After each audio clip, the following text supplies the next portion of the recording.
नमस्कार, welcome to study IQ. और ये वीडियो फॉरेन पॉलिसी के लिहाज से बहुत ही इम्पोर्टेंट है।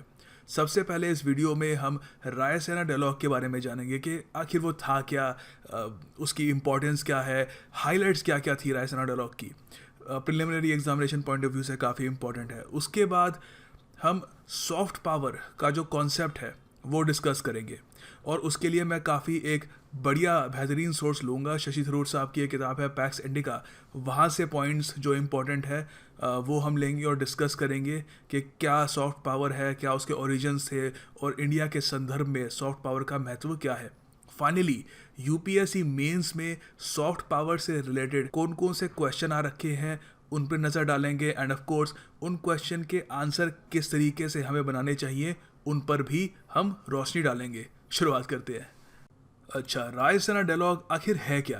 देखिए, रायसीना डायलॉग एक 3 दिन लंबी कॉन्फ्रेंस होती है जो एक जॉइंट इनिशिएटिव है union ministry of external affairs और ऑब्जर्वर रिसर्च फाउंडेशन का। अच्छा, union ministry of external affairs तो आपको पता ही है, एक मिनिस्ट्री है, बहुत फेमस है। मगर ऑब्जर्वर रिसर्च फाउंडेशन क्या है? देखिए, ये एक इंडिपेंडेंट थिंक टैंक है। थिंक टैंक क्या होता है? बेसिकली एक ग्रुप होता है एक्सपर्ट्स या स्कॉलर्स का जो एक सर्टन टॉपिक पे रिसर्च करते हैं और उस पर ऑफ कोर्स अपनी रिपोर्ट्स प्रेजेंट करते हैं दुनिया के सामने। ऑब्जर्वर रिसर्च फाउंडेशन को अंबानी फैमिली ने फंड किया था, इसको बनाया था इनिशियली, और आज के टाइम में काफ़ी एक प्रोमिनेंट थिंक टैंक है इंडिया में। तो ये एक 3 दिन लंबी कॉन्फ्रेंस होती है। अच्छा, इस कॉन्फ्रेंस में होता क्या है और साल में कितनी बार होती है? देखिए, ये साल में सिर्फ एक बार होती है। 2016 में इसकी शुरुआत हुई थी।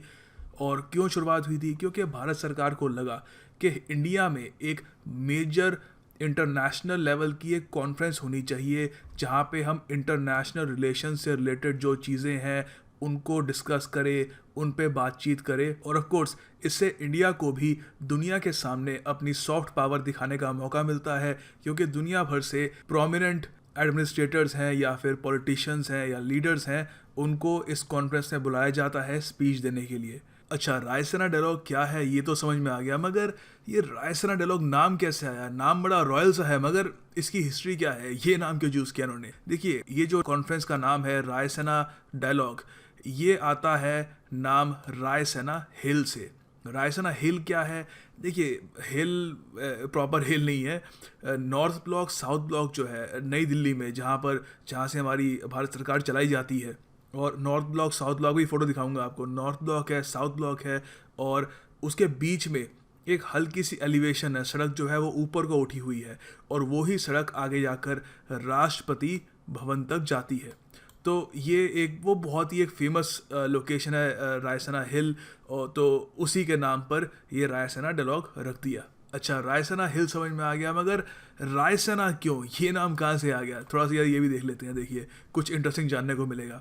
रायसीना हिल नाम आता है रायसीना और मालका के गांव से, जहाँ पर 300 फैमिलीज से उनकी ज़मीन एक्वायर की गई थी ब्रिटिश गवर्नमेंट द्वारा।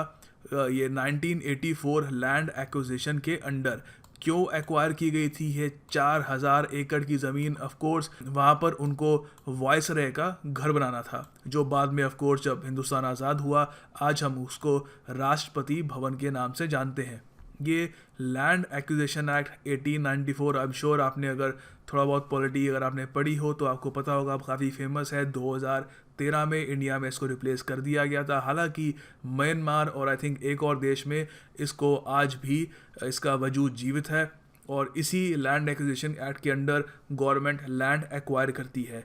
एक बार ज़रा उस पर भी नज़र डाल देते हैं, और रायसीना हिल की एक आपको फ़ोटो भी दिखाऊंगा। हाँ, ब्रिटिश एरा का 1984 लैंड एक्विजिशन एक्ट आज भी जीवित है पाकिस्तान और म्यांमार में। इंडिया में 2003 में हमने इसे रिप्लेस कर दिया था with right to fair compensation and transparency in land acquisition rehabilitation and resettlement act 2013 द्वारा।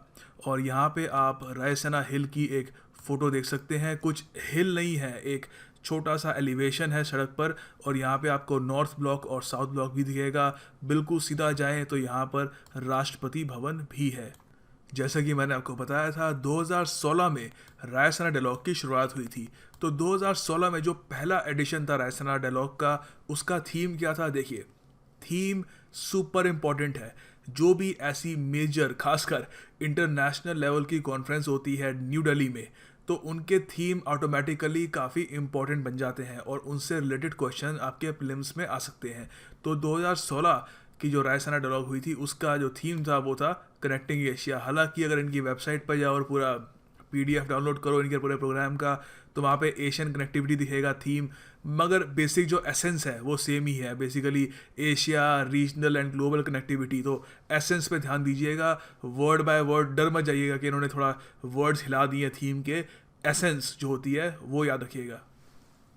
अब आते हैं रायसीना डायलॉग के सेकेंड एडिशन में, जो जनवरी 2017 में हुआ है। रिसेंटली ही उसको कंक्लूड किया गया था, कुछ ही आई थिंक एक हफ्ते पहले।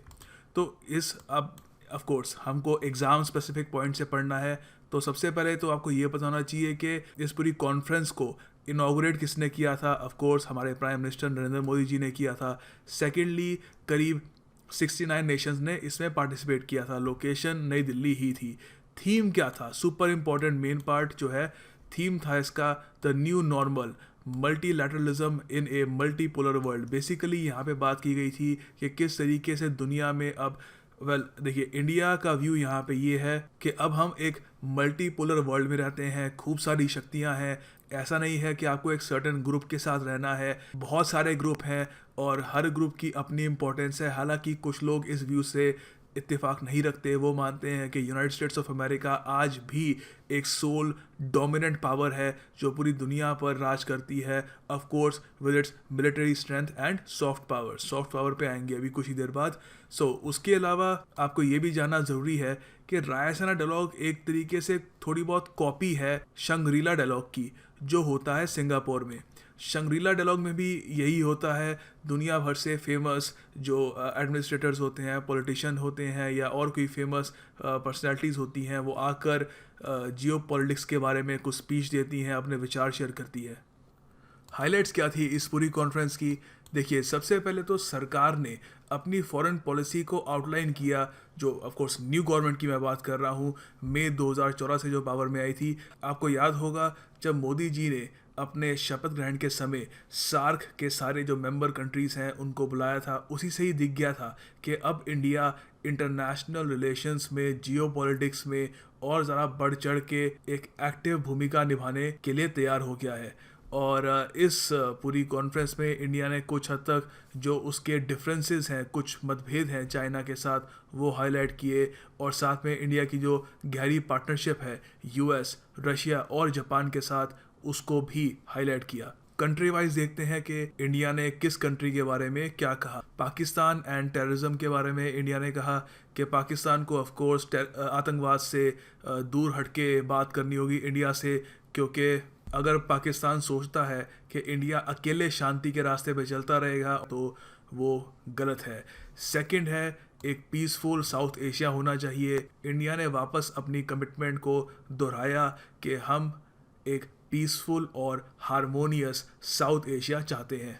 ग्लोबलाइजेशन के मुद्दे पे इंडिया ने कंसर्न अपनी जाहिर करी, growing sentiment against trade and migration के ऊपर। देखिए, जैसे आपको पता है डोनाल्ड ट्रंप रिसेंटली यूएस के 45th प्रेसिडेंट बन चुके हैं, और उन्होंने अपनी इनॉग्रेशन स्पीच के दौरान भी एक सर्टन उन्होंने टर्मिनोलॉजी यूज़ करी जिसने पूरी दुनिया की अटेंशन को अट्रैक्ट किया। वो टर्मिनोलॉजी थी अमेरिका फर्स्ट। तो बेसिकली यहाँ पर इसका ये मतलब नहीं है कि पहले के प्रेसिडेंट अमेरिका को इम्पोर्टेंस कम देते थे, मगर जब कोई प्रेसिडेंट अपने इनॉग्रेशन सेरेमनी में अमेरिका फर्स्ट कहता है तो सीधी सी बात है वो बहुत ही ज़्यादा प्रोटेक्शनिस्ट पॉलिसी क्या कि हमारी कंपनीज बाहर जाके बिजनेसेस, बाहर जाके फैक्ट्रीज नहीं खोलेगी, बाहर प्रोडक्शन नहीं करेगी, हमारी कंपनी है तो सिर्फ हमारी कंट्री में ही रोज़गार जनरेट करेगी, और उसके अलावा और भी ज़्यादा उन पर रिस्ट्रिक्शंस लगाए जाएंगे कि वो एक ग्लोबलाइज्ड इकोनॉमी की तरफ ना बढ़ पाए और सिर्फ अपनी जो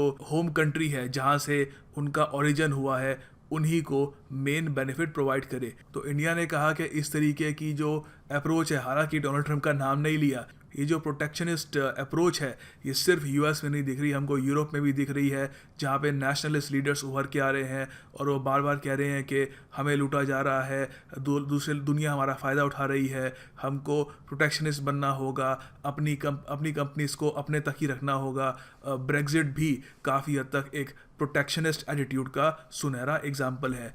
सेकेंडली, चाइना के बारे में इंडिया ने क्या कहा? चाइना के बारे में ऑफ कोर्स ये कहा कि अभी भी बिजनेस और कमर्शियल अपॉर्चुनिटीज़ है। हालांकि चाइना का जो एक एम्बिशन है एक उभरती सुपर पावर बनने का, उभरती नहीं एक प्रॉपर मेजर सुपर पावर बनने का, उससे पूरे रीजन में स्ट्रेस और लोगों को काफ़ी हद तक वरी भी है कि एक अथॉरिटेरियन सुपर पावर आगे जाकर करेगी कैसे, करेगी क्या। और उसका एक ऑफ कोर्स एक एग्जांपल साउथ चाइना सी है, जहाँ पे चाइना बहुत ही असर्टिवली अपनी मांगे है वो छोटे देशों से मनवा रहा है। सीपैक पे इंडिया ने बहुत ही एक क्लियर स्टैंड लिया। $45 बिलियन का, आपको पता ही है, चाइना पाकिस्तान इकोनॉमिक कॉरिडोर है, एक कॉरिडोर है जो ग्वादर से काशगर रीजन जो है चाइना वहाँ तक उसको कनेक्ट करेगा, और जिससे चाइना इजीली ऑयल इंपोर्ट कर पाएगा स्ट्रेट ऑफ हॉर्मूज से सीधा काशगर और वापस मेनलैंड चाइना को।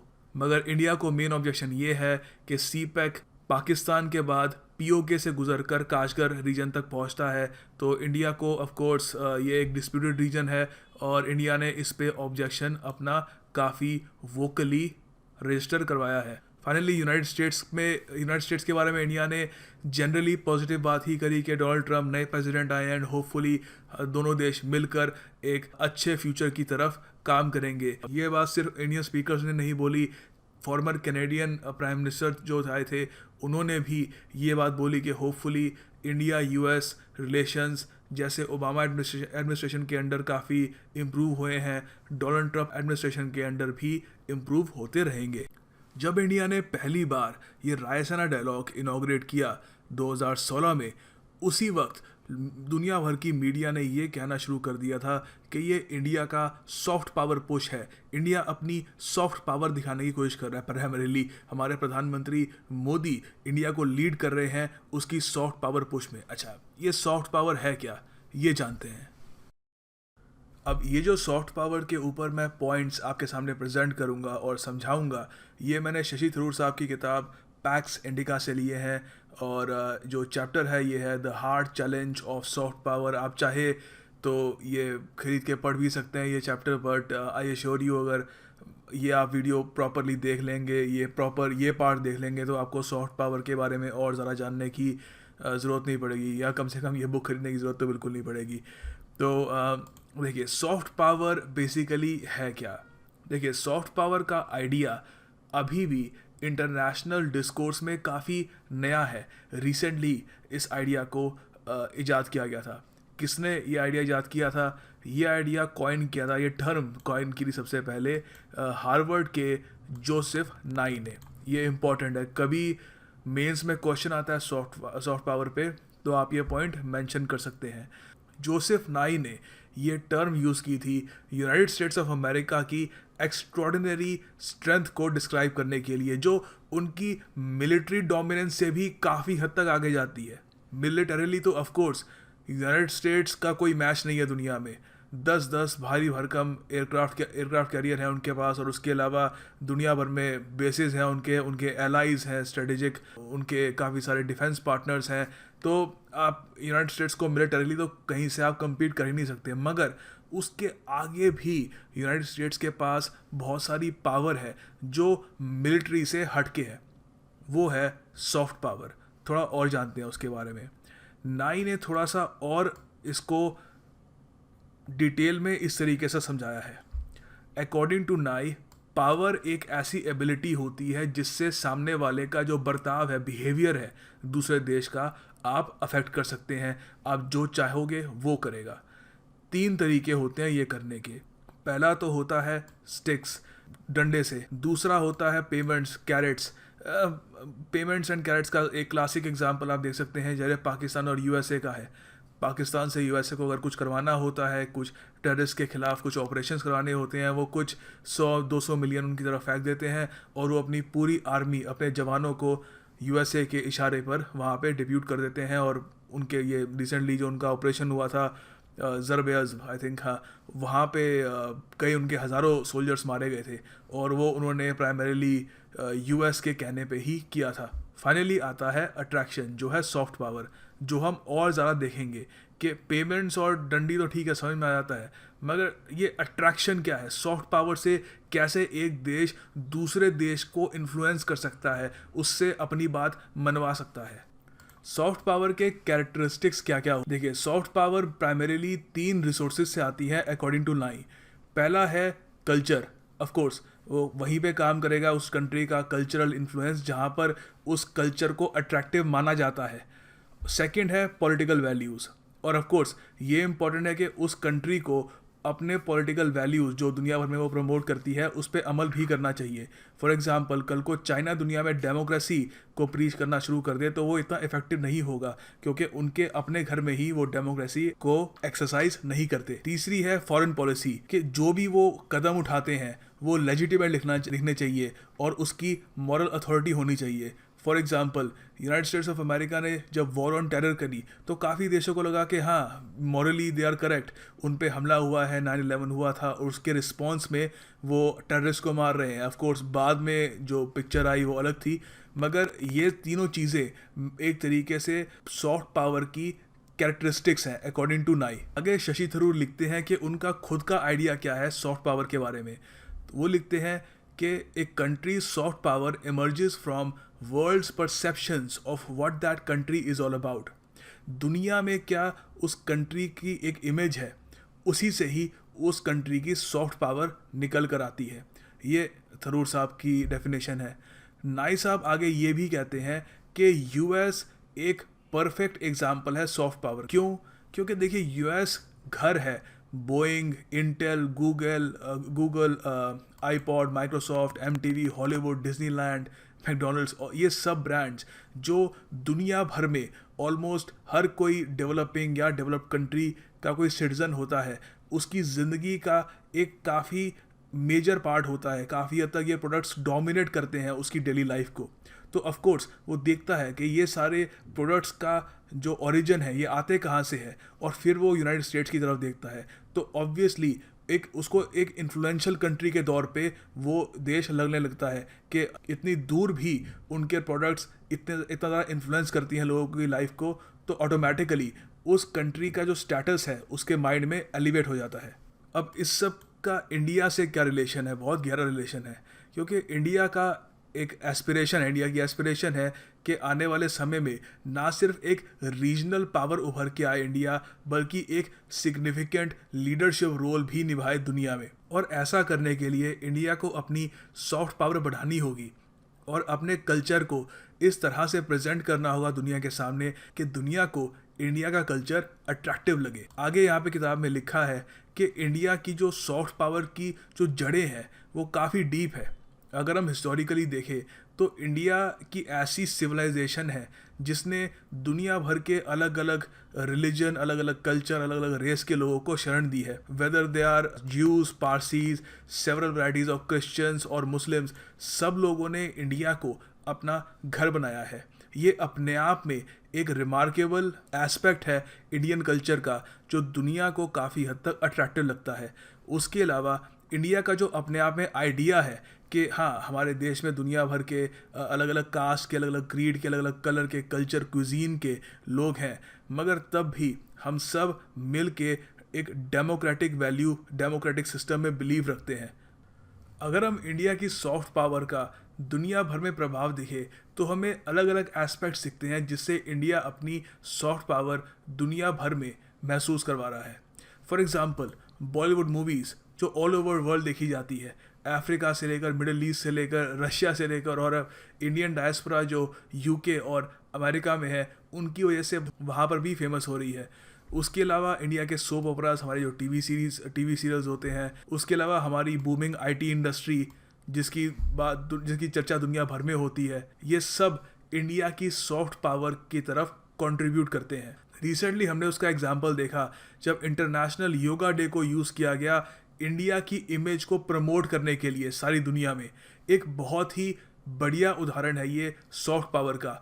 आप इंटरनेशनल योगा डे को बिल्कुल इंक्लूड कर सकते हैं अपने आंसर में। उसके अलावा ये एस्पेक्ट तो खैर है ही कि इंडिया मेजर वर्ल्ड रिलीजन का बर्थ प्लेस है, और उसके अलावा ईस्ट एशिया के साथ जो हमारे बुद्धिस्ट कल्चरल एक्सचेंज है उससे भी काफ़ी हद तक इंडिया को सॉफ्ट पावर मिलती है। इंडिया को काफ़ी सॉफ्ट पावर मिलती है when it comes to East Asia. East Asia से काफ़ी सारे टूरिस्ट इंडिया आते हैं बुद्धिज़्म को एक्सप्लोर करने के लिए, बुद्धिज़्म की जो कल्चरल हिस्ट्री है इंडिया में उसको एक्सप्लोर करने के लिए। एंड फाइनली इंडियन गवर्नमेंट भी जो बाहर के समवॉट कमज़ोर देश जो हैं उनकी सहायता जो करती है। फॉर एग्ज़ाम्पल रिसेंटली इंडिया ने अफ़गानिस्तान में उनका पार्लियामेंट बनाया, ये दुनिया भर में ये न्यूज़ गई थी, और इससे इंडिया का स्टैचर बढ़ता है, एक इंडिया की एक पॉजिटिव इमेज आती है दुनिया में। All this is part of India's soft power. अब देखिए यूपीएससी मेंस 2015 में डायरेक्टली क्वेश्चन आया था सॉफ्ट पावर से रिलेटेड। देखते हैं कि उसका जो आंसर है उसकी अप्रोच क्या होनी चाहिए। देखिए क्वेश्चन था कि टेररिस्ट एक्टिविटीज़ की वजह से इंडिया पाकिस्तान के रिलेशंस काफ़ी हद तक बदतर हो गए हैं, म्यूचुअल डिस्ट्रस्ट क्रिएट हो गया है। अब हम सॉफ्ट पावर को किस तरीके से इस्तेमाल कर सकते हैं, सॉफ्ट पावर जैसे स्पोर्ट्स या कल्चरल एक्सचेंज, जिस तरीके से जिससे गुडविल क्रिएट हो और दोनों देशों के बीच की जो दूरियां हैं वो कम हो, ये हमको डिस्कस करना है सूटेबल एग्जांपल्स के साथ। चलिए देखते हैं पॉइंट्स में कि क्या अप्रोच होनी चाहिए ऐसे क्वेश्चन की। अच्छा, इस क्वेश्चन का आंसर कैसा होना चाहिए, ऑफ कोर्स ये मेरा सजेशन है, आपका थोड़ा इससे अलग भी हो सकता है बट रफली सिमिलर ही होगा। फर्स्ट ऑफ ऑल आपको एक डेफिनेशन प्रोवाइड करनी होगी सॉफ्ट पावर की। उसके लिए मैंने आपको काफ़ी मटेरियल दिया हुआ है, उनमें से कुछ भी आप ले सकते हैं। थोड़ा सा अगर आप क्रिएटिविटी अपनी यूज़ करें तो थोड़ा सा आप सेंटेंस को घुमा फिरा के अपना खुद का एक सेंटेंस भी बना सकते हैं, खुद के कुछ सेंटेंसेस भी बना सकते हैं उसमें से। उसके बाद कुछ कल्चरल एक्सचेंज की जो अपॉर्चुनिटीज़ है वो मेंशन कर दीजिए। उसमें जो पाकिस्तानीज़ काफ़ी इंडिया आते हैं हेल्थ केयर सर्विसेज के लिए वो डाल सकते हैं आप। बॉलीवुड का मेंशन कर सकते हैं आप। पीपल टू पीपल कॉन्टैक्ट, जिससे गवर्नमेंट टू गवर्नमेंट रिलेशन जो है वो भी काफ़ी हद तक इम्प्रूव होते हैं। उसके बाद ये ज़रूर मेंशन करिएगा कि सॉफ्ट पावर का जो अफेक्ट है वो काफ़ी हद तक लिमिटेड है गुडविल क्रिएट करने पे। फिर आप टेररिज्म का भी मेंशन कर सकते हैं कि कैसे कि किस तरीके से ऐसे एफर्ट्स को टेररिज्म ने डिरेल कर दिया है लगातार। और उसके बाद फिर आप ये भी कहिए कि दोनों सरकारों ने मिलकर कौन कौन से मेजर्स उठाए हैं इन द पास्ट जो कुछ हद तक गुडविल क्रिएट करने में सक्सेसफुल रहे हैं। जैसे दिल्ली लाहौर बस सर्विस के बारे में आप बात कर सकते हैं, या फिर जो ह्यूमैनिटेरियन एड इंडिया ने ऑफ़र की थी पाकिस्तान में जब अर्थक्वेक आया था 2005 में, तो इंडिया ने फूड, मेडिसिन और वेरियस टाइप की ह्यूमैनिटेरियन एड ऑफ़र की थी। वो भी एक सॉफ्ट पावर का ही हिस्सा है, गुडविल क्रिएट करने में उसका काफ़ी रोल था। और फाइनली एक पॉजिटिव नोट में ख़त्म कीजिएगा कि हाँ खूब सारी प्रॉब्लम्स है, टेररिज्म है, म्यूचुअल डिस्ट्रस्ट है, मगर ह्यूमैनिटेरियन और कल्चरल एक्सचेंजेस और ख़ासकर क्रिकेट डिप्लोमेसी से दोनों देशों के रिलेशंस इम्प्रूव हो सकते हैं। तो ये मैंने एक पूरा इस वीडियो को जितना फ्रूटफुल बना सकता रहा उतना बनाया। एक फॉरेन पॉलिसी से शुरुआत की थी, उसमें सॉफ्ट पावर का मेंशन था, सॉफ्ट पावर को समझाया और किस तरीके से एक एक्चुअल यूपीएससी क्वेश्चन को आप दी गई इन्फॉर्मेशन से उसको अटैम्प्ट कर सकते हैं, उसकी भी आपको guidelines they the. Of course मैं आपको पूरा एक मॉडल आंसर दूंगा नहीं, मैं आपको मतलब चम्मच से सबको तो फीड नहीं करूँगा, आपको डायरेक्शन दे सकता हूँ, उस पर चलना आपको ही है। सो होपफुली आप इसका आंसर खुद भी लिखने की कोशिश करेंगे, आपकी राइटिंग स्किल्स इससे काफ़ी हद तक इम्प्रूव होगी और अल्टीमेटली उससे आपको ही फ़ायदा होगा। Thank you for watching this video and bye.